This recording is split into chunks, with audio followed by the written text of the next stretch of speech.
Have you ever caught yourself thinking about your life and wondering what the point or purpose of it is?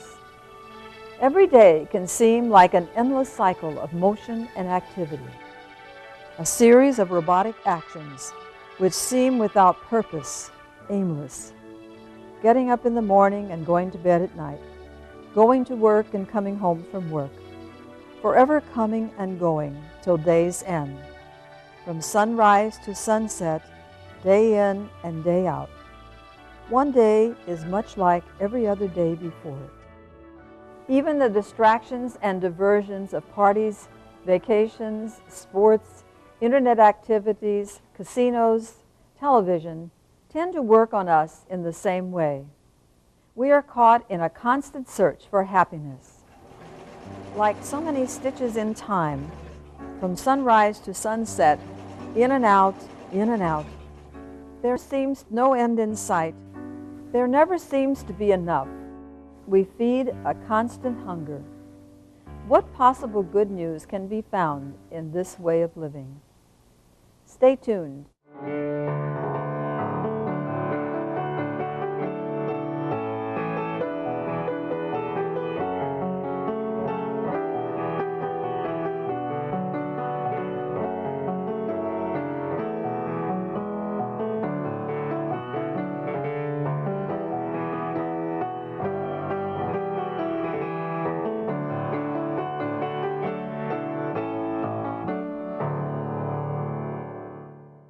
Life is worth living, and yes, it does have a purpose.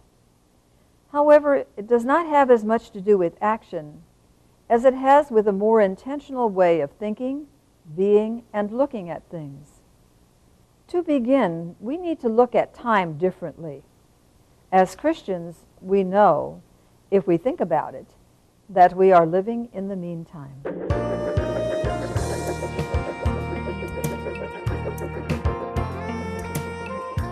But as humans, we so easily forget that we are living in the meantime. Christ promised to come a second time, and we are in that space of waiting. The time between the first coming of Christ 2,000 years ago and the second promised return of Christ someday in the future is what we call the meantime. In today's program, we meet some interesting people whose lives and work revolve around this idea of living in the meantime. They are so aware of it that they follow what is called a liturgical calendar. As far as days, weeks, and months go, the liturgical calendar resembles any other calendar. The big difference is its focus, which is the spiritual message contained each day within the liturgy. Liturgy is the official public worship of the Church. The liturgical calendar is divided into what we call liturgical seasons, such as Advent, Christmas, Lent, Easter, and ordinary time. Every day of the liturgical year, a priest celebrates the liturgy of the Eucharist, also called the Mass. Pre-selected readings and a daily homily within the Mass are used that day everywhere in the world and bring out the spiritual message for that day. One constant remains: the awaiting with hopeful anticipation the second coming of Christ. We do this through the celebration of the liturgy. When the Vatican Council II meeting ended in 1963, it initiated a renewal in the Roman Catholic Church. The liturgy was also renewed with an increase in its meaning, understanding, and celebration. Celebration is a big aspect of liturgy, but liturgy doesn't just happen. There is a great deal of preliminary planning that is involved with it. 2 documents were written and approved by the Conference of Bishops to serve as guidelines for the liturgical planning within parishes, Art and Environment, and Built of Living Stones. Today's program will take you behind the scenes to meet our sisters in the Liturgical Fabric Arts Department.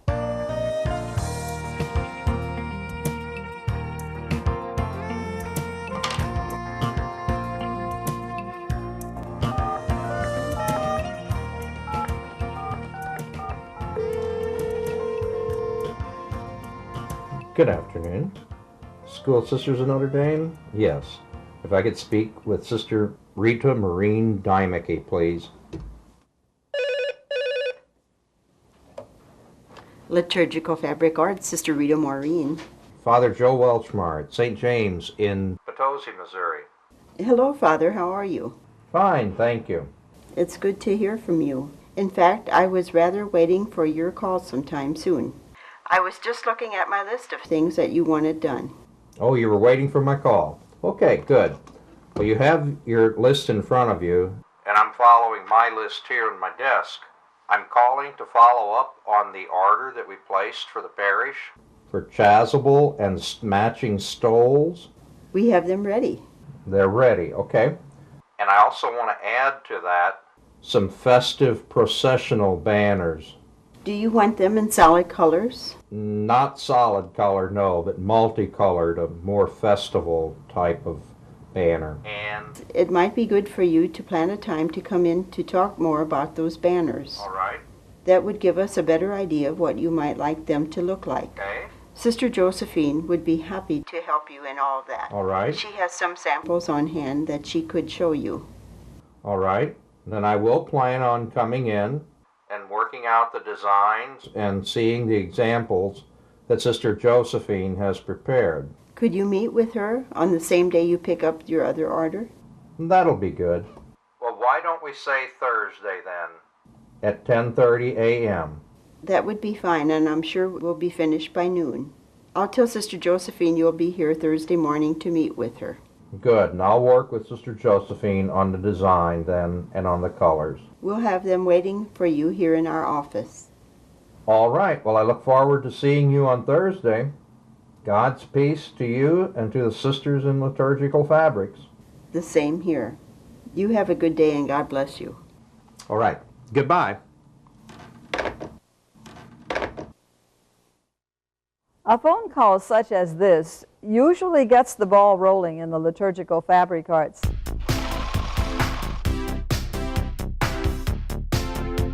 The sisters who work in the liturgical fabric arts are busy every day making the liturgical calendar come alive for people in their worship. How they do it keeps the meaning of the season real and the purpose of our waiting more joyful in this mean time of life. Needlework was always something emphasized by our founders, Mother Teresa, and also by Sister Caroline, our Mother Caroline, who brought the sisters to America. And wherever they went, they emphasized needlework. And when the sisters first bought the property here at Ripa, they lived at Grandview, the original house, and the sisters supported themselves by teaching needlework to women in the area. And then when the mother house was built, the ecclesiastical department was established. Up to 1983, it was called the ecclesiastical department. And that's the earliest department in our mother house. It's the oldest one in the mother house. The sisters were well versed in needlework. Many of the sisters coming from Germany were experts in needlework. And so they made not just ornate brocade vestments, but they also did tatting and crocheting. They hand hem-stitched the altar cloths and then added the tatting.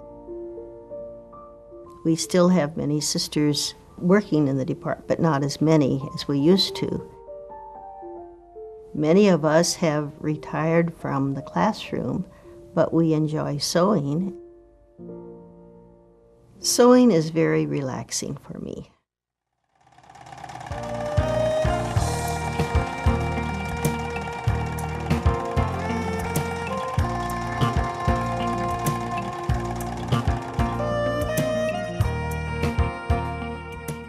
I enjoy sewing, and I enjoy seeing the fruit of my labors. I like to see after it's finished. The atmosphere, I think, is very relaxing in our department. We all get along well together.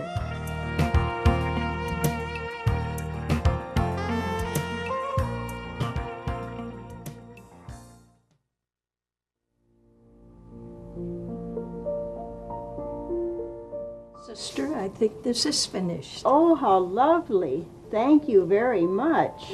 Father Joe, going to be so happy. I've been the coordinator of Liturgical Fabric Arts since 1996, and that entails being the coordinator of everything that's going on in our department, the business managing part, the budgeting, the financial report. I talk to the clients. Some people phone orders in, and some people come and negotiate about different things they like to order. And so it involves a lot of organizing all the way through, seeing it from the beginning to the end. Many times just ordinary parishioners call and order things like gifts for the priest. I do much of the cutting of the chasubles and the bigger items. Some of the sisters cut the collars and the understoles. What I like about Liturgical Fabric Arts is it's a service to the church, and not only to our Catholic Church, but other denominations. Every now and then I hear, "Oh, I didn't realize you were here. I didn't realize you did all these things for the church." This is another chasuble for you to do, just like the one you did in green. And this collar is for this chasuble. That's correct. And you want a 3/8 inch hem. Yes, it's very good. And whenever you get it ready, that's fine. Thank you very much. You're most welcome.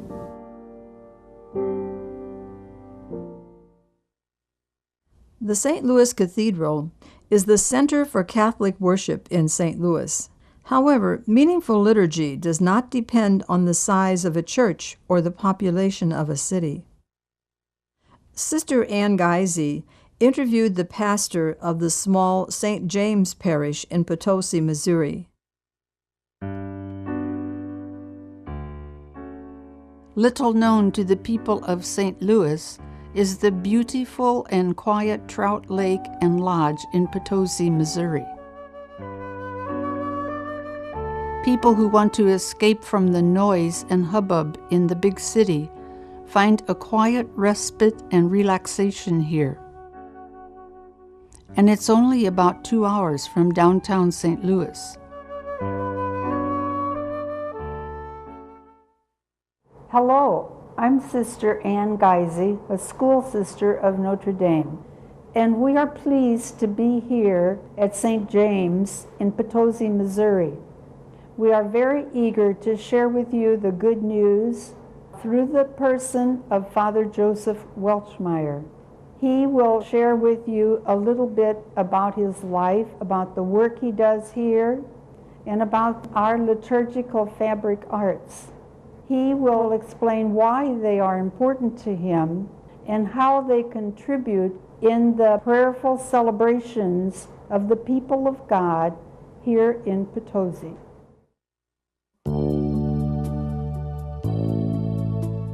This is my first appointment as full pastor, and when a priest in the Catholic tradition is named pastor of a parish, he is pastor of every soul in those geographical boundaries, whether they be Catholic, other Christians, people of other faiths that come to that door or to my telephone. I am still the pastor, the shepherd of every soul. I'm a native of the northern Ozark foothills in Osage County, and I came from a rural farming family. I was educated by the School Sisters of Notre Dame and have at times taught with them through the years. My own background is that I was an educator. I taught high school, secondary for 15 years, and then I became a priest after my teaching. God, our Father, you have brought us here together today so that we can give you In our Catholic tradition, liturgy is always the public worship, the public expression of prayer and rituals.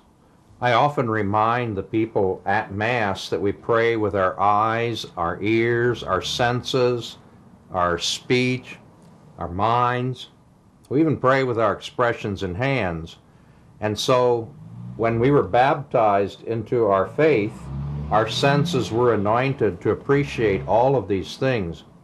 The School Sisters of Notre Dame Liturgical Arts fits into that tradition by the color, by the texture, by the aid and help of liturgical vestments to the celebration of the Eucharist, by what the priest wears, by the extra appointments in the sacristy, perhaps banners, perhaps altar cloths, various things that are made in liturgical fabrics which aid in the celebration of the Eucharist.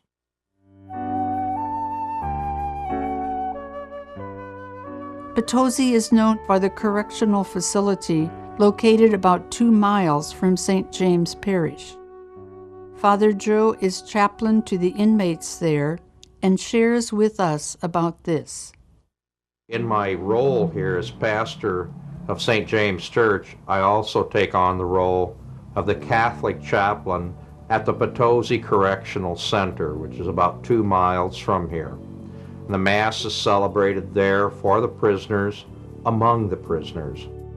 When people ask me what it is that guides me to that, all I can say is St. Matthew's Gospel, chapter 28, verse 25, where he says, "I was in prison and you visited me." Now you can sit with that and draw all kinds of insight out of that, but it's the idea that every person shares the face of Christ and that no human being is outside of the love of God.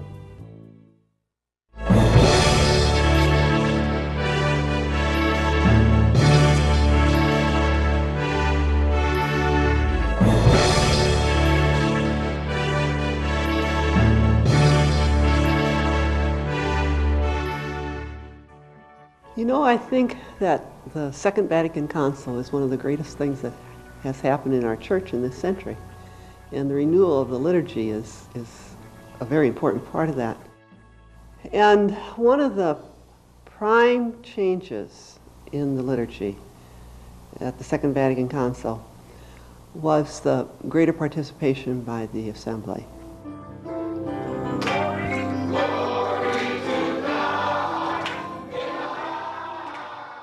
God does not need liturgy.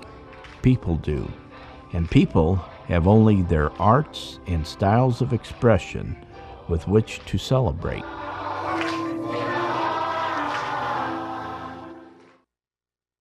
I'm the main designer for Liturgical Fabric Arts. I design the vestments and banners. And I've been involved with LFA since I came back from Africa, 1983. I taught art and English and religion in Sierra Leone. I like working in liturgical fabric arts because I think there's a great need. It's a ministry that fills a great need in the parishes.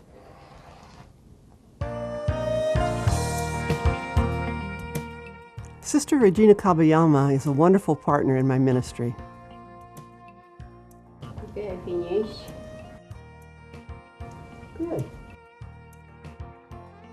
Let's stretch this out first. Not only is she a talented seamstress, she's also an artist.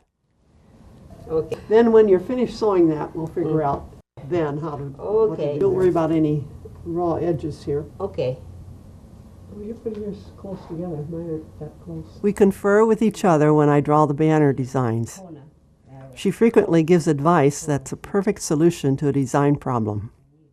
Regina's main job is to sew the banners that we create, but she helps in many areas, doing the pinning, the ironing, wherever I need her.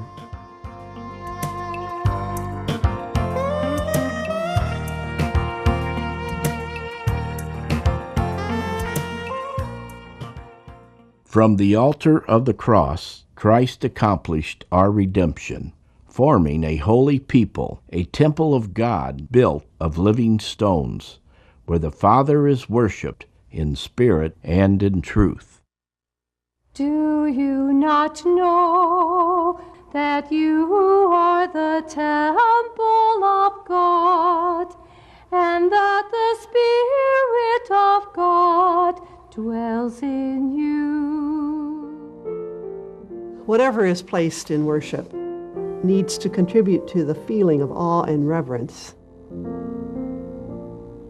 I try to make the banners that I design do this. When the banners adorn the sanctuary area of the church, I design them so that the lines and color draw attention to the action of the liturgy. Usually this means that the lines of the banners point directly to the altar. Banners can also be made to identify the liturgical season. We have specific colors for the various seasons. The Advent color is blue-violet, Lent, red-violet, Ordinary Time, green, and Christmas and Easter, white or gold. The purpose of banners is to help set the tone or the mood of the liturgy. They need to touch the heart. And whatever touches the heart in liturgy makes that liturgy more authentically human. To be true to itself and to protect its own integrity, liturgy must make demands. Basically, its demands are two: quality and appropriateness. I give workshops in parishes. I'm just starting on a banner here. It's an Ordinary Time banner, so it'll be mostly green. And because it's Ordinary Time, which is not a highlight of the liturgical seasons, the design is simpler than many that I make. The drawing here shows you what it will look like when I'm finished. I try to teach those involved in environment for the parishes to use good artistic principles. I usually go to the church first with my camera, take pictures, and I then come back home and do a drawing. I have a computer program where I can just scale immediately and put in the inches per foot. You know, I do it inches in the computer program, and when I draw it on here, then it's per foot. To get involved in really trying to make everything they use in the church enhance the liturgy. Raise the Banners High is a book that Sister Josephine and Pam Hardiman wrote together to educate people on the proper use of processional banners for worship. During an earlier interview, Sister Josephine shared her reasons for writing a book on banners. The reason I wanted to do it was simply that there are so few books written about banners. When I talk to groups of women about making banners for their parishes, they'd often ask me to give them some suggestions for books on banners. And there really aren't that many out there. Primarily, we want to try to encourage women and men who might be making banners to be creative and to stretch their imaginations to see what they can come up with. There are so many possibilities.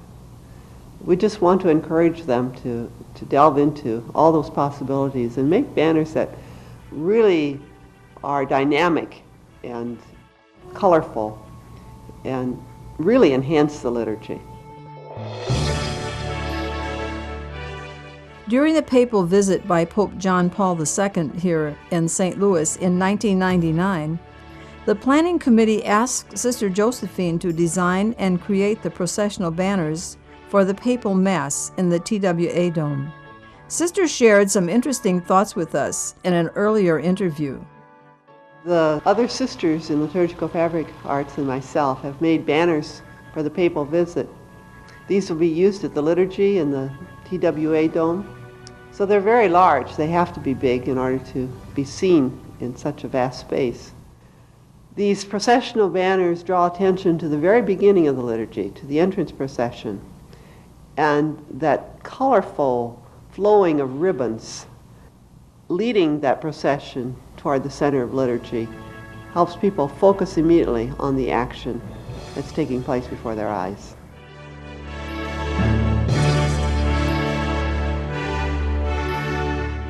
They're 5 feet wide and 24 feet long.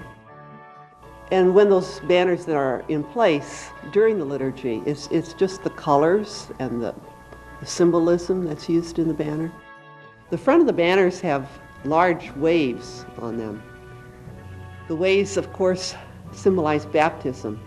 They refer also, of course, to the Mississippi and Missouri rivers meeting here at St. Louis. They'll be carried by 3 people.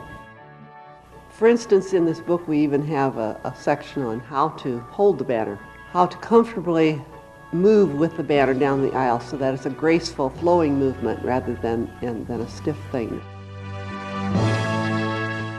The theme of the papal visit is salvation for all. And we are all invited to baptism. We're all invited to salvation.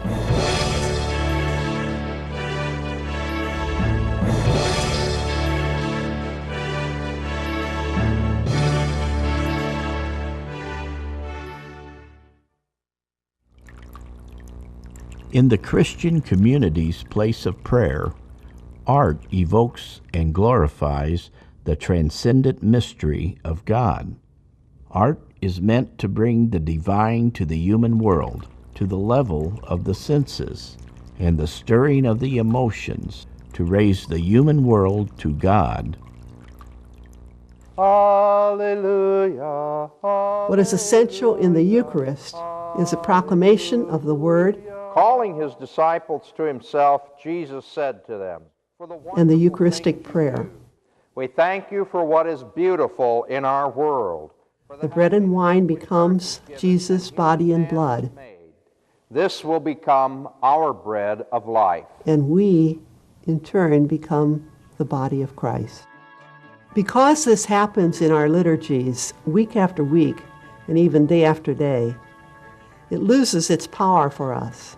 Anything that can arouse our human emotions and wake us up to what is happening in the liturgy is desirable. Banners can do that wonderfully well.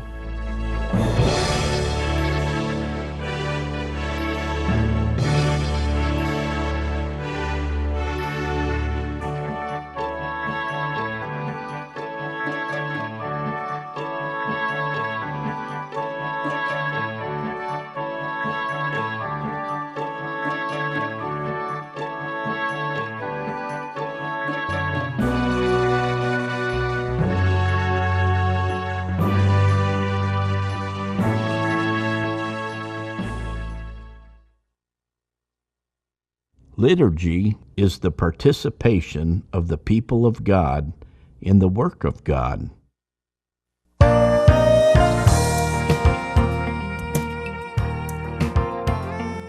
Many times when we send packages out, I put a little note in there that this garment was made in the spirit of prayer and blessing for you and for the people you serve by the School Sisters of Notre Dame in Liturgical Fabric Arts. Thank you for watching our program today. Please join us again next week for more good news in our neighborhood. May God bless you and your families with hearts full of joy and hope as you live each day in the meantime, one stitch at a time, on that beautiful garment of your baptism.